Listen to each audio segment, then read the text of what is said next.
Adabiyot havasga kiriladigan shon-shuhrat bog'chasi yoki shunchaki ko'p qatori bajarib yuriladigan kasb emas.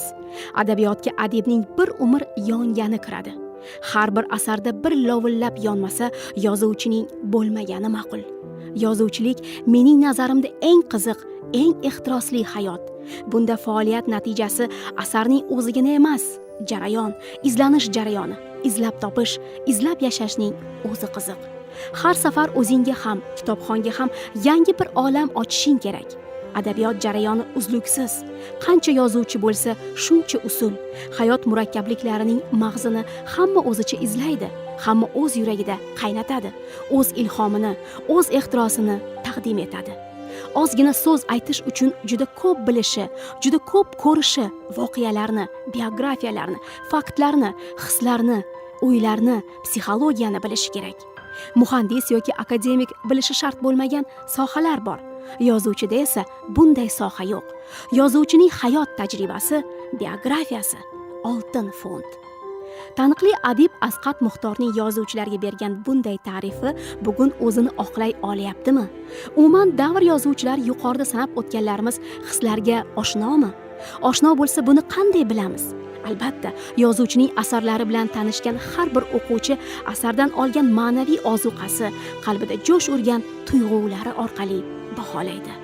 Zamondoshimiz Sobir Unar ana shunday talablarni doim o'z oldiga qo'ygan ijodkor edi. Mana 20-asr va 21-asr o'rtaligida bir avlod ijod qilibdi. Mana shu o'rtada ijod qilayotgan avlodni bir necha avlodga ajratish mumkin. Masalan, 70 yoshliklar, 80 yoshliklar, xo'p, 60 yoshliklar va 60 ga yetmaganlar. Endi har holda ikkita davrni ko'rgan va qiyoslab biladigan va asosan 70-80-yillarga uning yoshlik davri, bolalik davri, yigitlik, navqiron davri, talabalik to'g'ri kelgan va hayotni keyingi davrda o'sha qishloqni, shu hayotni sog'inib yashagan o'zbekning hayot adabiyotga xolis, haqqoniy, rost olib kirish yo'lida bir jasorat bilan qalam tebratgan va tebratayotgan mana Nazar Eshonqul aytishimiz mumkinki, xo'p, Luqmon Bo'rixon, Ulug'bek hamda mana shu avlodga mansub ijodkorlardan biri Sobir Unar. Sobir Unar bizga adabiyotimizga juda katta meros qoldirdi. Garchi ancha erta ketgan bo'lsa ham, 60 ga kirmasdan 58 yoshida bevaqt ketgan bo'lsa ham, birinchidan bir 5-6 ta qissa, yuzlab hikoyalar, esselar, maqolalar, xotiralar. Mana bu jarayonda hali Sobir Unar ijodini adabiyotshunoslik nuqtai nazaridan maxsus tadqiq qilingan tadqiqotlar yo'q bizda. Buni turli yuqorida sanalgan yo'sinlarda har birini alohida davr adabiy kontekstda o'rganish mumkin. Ikkinchidan, nima uchun o'rganish kerak va Sobir akani mana shu 58 yillik hayotining borinki 38 yili ijodga deylik, 20 yoshidan deb hisoblasak, lekin Sobir Unar ancha ilgariroq talabalik yillaridan ijodga kirib kela boshladi. Ixtiyor bir xayolga keladiki, Sobir Unarni bir emas, ikkita hikoyalar to'plamiga O'zbekiston qahramoni, O'zbekiston xalq shoiri Abdulla Oripov so'z boshi yozgan. Va ana shu so'z boshlarida birida aytadiki, she'riyat lokomotiv janr, nasr esa uni tosh tarozisini belgilaydi.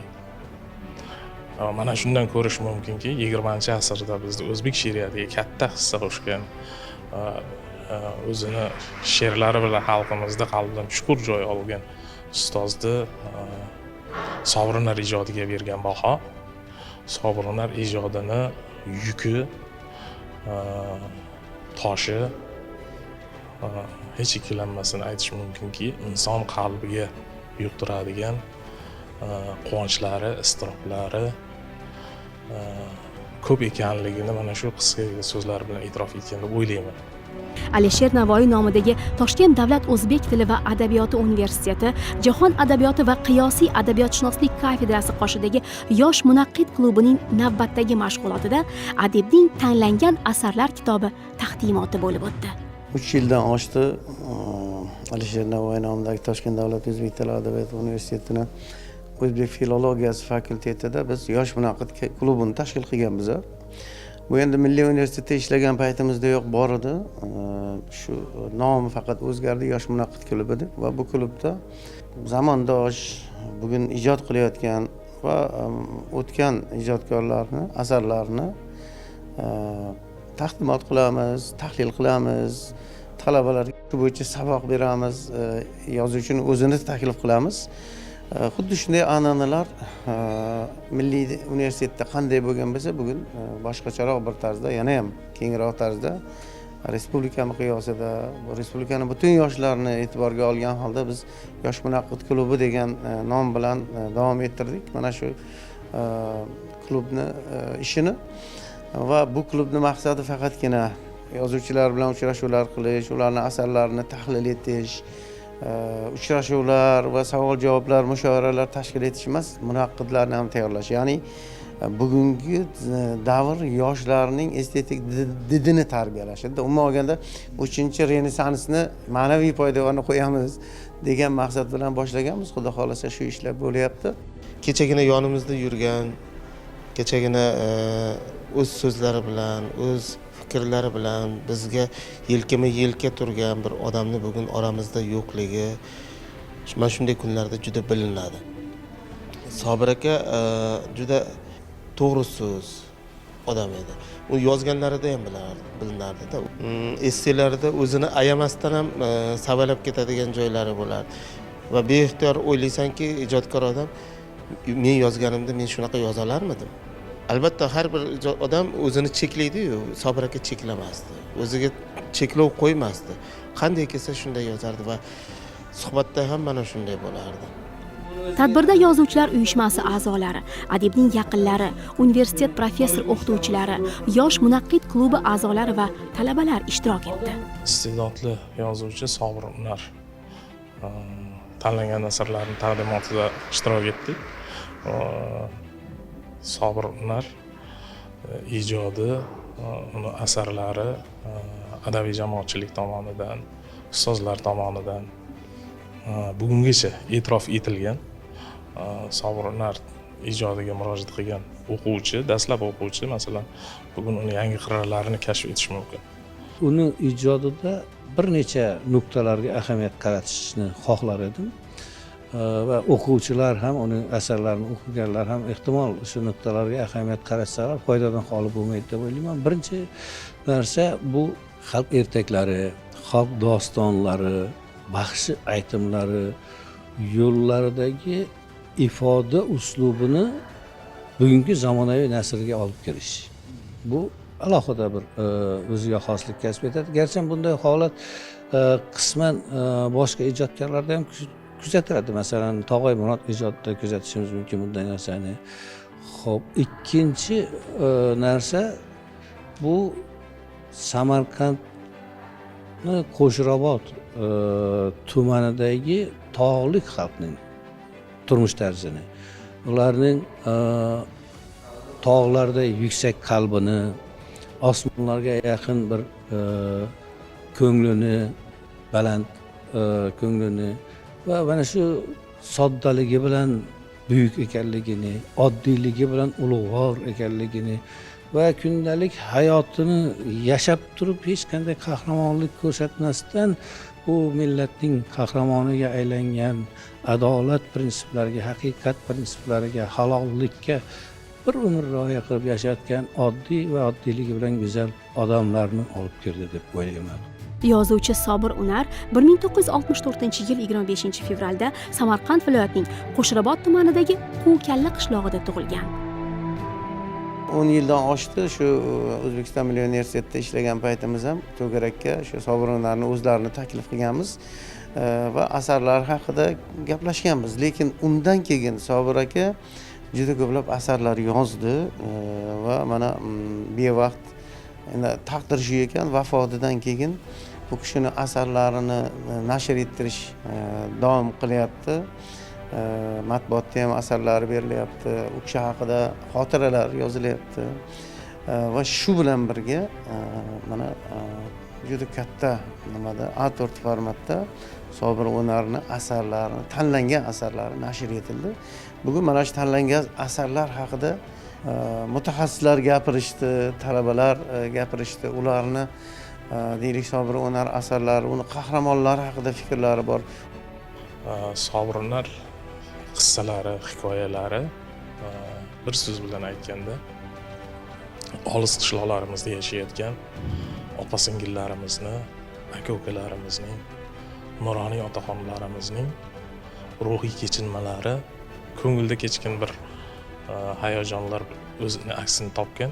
1986-yilda Toshkent davlat universitetining jurnalistika fakultetini tamomlagan. Adibning ilk hikoyasi Kunsulovning xatlari nomi bilan bosilib chiqqan. Shundan so'ng yozuvchining Orzuga to'la qishloq, Ovloq adirlar bag'rida, Chashma kabi hikoyalar to'plamlari nashr etilgan. Bugun taqdimoti bo'layotgan kitob Sobir O'narni bor badiiy asarlari mana shu kitobda jamlangan. Nechta 7 ta qissa va nechta hikoyasi bo'lsa va bobolari bilan bog'liq o'sha otam zamon hangomalari turkumidagi xotira hikoyalari bo'lsa, hammasi mana shu kitob. Bundan tashqari badiiy publisistik to'plami bor, lekin ularda boshqa Sobir O'nardi. U yoqda Sobir O'nardi jurnalistik qarashlarini ko'rish mumkin. Chambilbelning Oydalasi asarini esa o'qirmanlar tanimasligi mumkin emas. Qoraqalpoq adibi Xo'jamurod Tojimurodovning Ov hangomalari hamda turk yozuvchisi Bakir Yulduzning Karbalo fojiasi qissasini o'zbek tiliga tarjima qilgan. Biroz jasoratli, mard, pahlavon yigitlarga Sobir o'zi shunaqa yigit edi. Nasib qiladigan bir holat borki, bu millat taqdiri haqida kuyunchaklik bilan gapirib biladigan, bir paytlar yurt so'ragan, ulug' saltanatlar qurgan millatning tiynatiga qo'rqu degan bir sho'rolar davrida qatag'onlar ta'sirida singdirilgan bir tushunchaning deylik ildiz otib borishi, tobora loqaydlashib, millat uchun, vatan uchun, yurt uchun qayg'uruvchi odamlarning kamayib borayotganligidan ta'ssub chekish holatlari va mana shu jihatlarni badiiy haqiqat sifatida qahramonlar obraz orqali tasvirlashga intilish jihatidan millatni uyg'otishga, xalqning tafakkurini, xalqning ko'nglini mana shu narsalarga jalb qilish nuqtai nazaridan Sobir O'nar nasri alohida ahamiyat kasb etadi. Tog'liklarda katta bo'lganligi uchun tog'lar hayotini tasvirlashda u tabiiy, o'zi bilan ko'rgan, o'ziga tanish bo'lgan kartinalarni tasvirlaydi va uning o'sha chavandoz bobolari yoki polvon otalari yoki kurash tushadigan bobolari, atrofidagi ammalar, xolalar, jiyanlar, tog'alar va mana shu jarayonlarning hammasi bu tabiiy odamlar va mana shu tabiiylikning o'zi maxsus uyushtirmasdan tabiiy ravishda badiiy ijodga ko'chib kelishi bu ijodkor qalamining va ijodkor qalbini samimiyatidan va hayotga yaqinligidan, odamlarga yaqinligidan va bo'yab bejamasdan ko'rsatishga intilishidan nishona beradi deb o'ylayman. Mana shu jihatlari bilan ham e'tiborini tortadi. Tadbir ishtirokchilari adibning bosib o'tgan ijod yo'li, xalqimizga qoldirgan ma'naviy boyligi xususida so'z yuritishdi. Umuman Sobir O'narni ijodining mohiyatda nima turadi desa, mohiyatan bu ijod milliylikni, xalqchillikni, o'zlikni anglatadigan bir ijod, o'zlikni anglataroq Sobir O'nar bizga, umuman millatimizga, yoshlarimizga o'tmish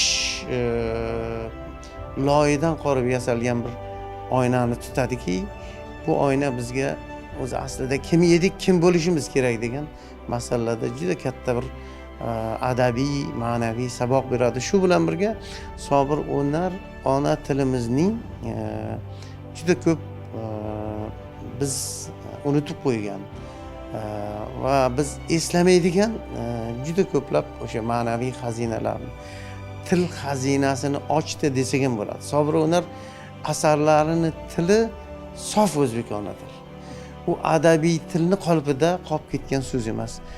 U bugungi zamonaviy o'quvchini tili va diliga moslashni maqsad qilgan til emas. Bu tom ma'noda o'sha bobolarimizni, momolarimizni, ammalarimizni, amakilarimizni tiliki, Sobir aka asarga shu tilni va o'ziga xos bir uslubda olib kiradiki, bu tilni bugungi zamonaviy o'quvchi ham, nainki o'zbek o'quvchisi, boshqa millat o'quvchisi ham hatto tushunmasa ham his qiladigan bir til, bir lirik bir til va o'z qahramonlarini shunday tilda ifodalaganligi milliylik qiyofasini shunday bir uyg'unlikda ochib berishga olib kelgan. Va Sobir O'narni hikoyalari va qissalarini o'qiganimizda doimo bizni mana shu kengliklarga olib ketadi. Va Sobir O'nar asarlari har biri qahramoni, har bir tasvirlangan voqelik bizni hayotimiz bilan baqamti. Biror hikoyasini yo biror asarini hayotimizdan biz ko'rib bilib turgan odamlarning tashvishidan bo'lakcha tasavvur qila olmaymiz. Yozuvchi bilan yelkadosh hamkasblari, adabiyotshunos olimlar o'z xotiralari bilan o'rtoqlashish orqali yana bir karra Sobir O'narni yod etishdi. Umuman Sobir O'nar ijodi u hayotligida ma'lum ma'noda o'rganildi. Hozir ham endi boshlanyapti. Sobir O'nar ijodini keng ma'noda o'rganish kerak. Bakalavrilik ishlari, magistrlik ishlari va nomzodlik dissertatsiyalar yozilishi kerak, chunki Sobir O'nardan juda katta meros qolgan. Publitsistik meros qolgan, muharrirlik tajribalariga xos fikrlarini qoldirgan, muayyan shaxslar haqida, mashhur shaxslar o'zi hayotida ko'rgan, uchrashgan, hamkorlik qilgan, ustoz shogird bo'lgan mashhur kishilarni hayotiga doir biografik ko'rinishdagi bir esselar va undan tashqari Sobir O'narni badiiy asarlari, qissalari, hikoyalari qolgan. Mana shu hikoyalarni biz tadqiq qilishimiz kerak. Agar Sobir O'nar hayot bo'lganda albatta shu bizni milliy hayotimizni, qishloq hayotimizni, asl o'zligimizni anglatadigan romanlar yozar edi.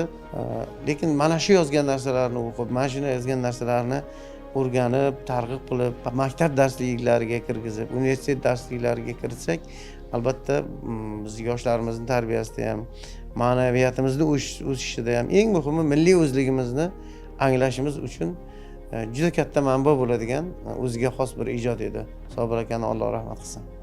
O'sha 7 tagina qissa, bu 7 ta qissaning o'zi bir romanlarga tatiydigan qissa. Lekin olam o'sha jaydari elimizni urf-odatlari, tutumlari, mana bugun juda unutilib ketayotgan qadriyatlarimiz, aka-ukaning bir-biriga oqibatini, tog'a-jiyanni bir-biriga oqibatini, nabira bilan boboni bir-biriga qanaqa munosabat bo'lishlarini va hammasini shu Sobir O'narda asarlarida ko'rish mumkin. Yosh munaqqid klubi a'zolari adib ijod namunalaridan misollar keltirish barobarida o'zlarini qiziqtirgan barcha savollarga javob topishdi.